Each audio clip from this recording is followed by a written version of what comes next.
Hello বন্ধুরা, দেখো আজকে বাজারে গেছি। এরকম আজকে আবার একটা ডাটা নিয়ে এসেছি।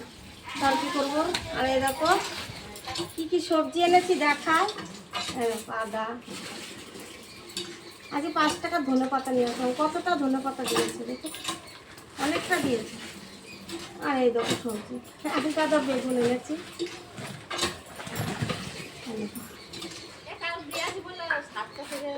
এই দেখো 1 কেজি বেগুন, আলু, 500 পটল, উচ্ছে সব নিয়েছি, লঙ্কা। আর এদিকে দেখো বন্ধুরা, এই যে আজকে এরকম আম কাটি। আজকে আমের আচার করবো। কালকে আমটা এনে রেখেছি, আজকে আচারটা করবো। এটা আগে করে নিই, নাহলে গরম আমি একদম কিছু করতে পারি না। ওই রকম পাট শাক এনে রেখেছি, এই যে পাট শাক ভাজা করবো আজকে, তেল ছাড়াই ভাজা করবো। আর ডাল রান্না করবো, একটু টক ডাল করবো, সোয়াবিন দিয়ে সব 5 মিশালি তরকারি করবো। আর এই যে আমের আচারটা করবো আজকে। প্রতি বছর আচার করা হয়ে যায়, কিন্তু এই বছর একটু দেরি হলো। এই বছর আম নেই, আম আনলাম কিনে কালকে।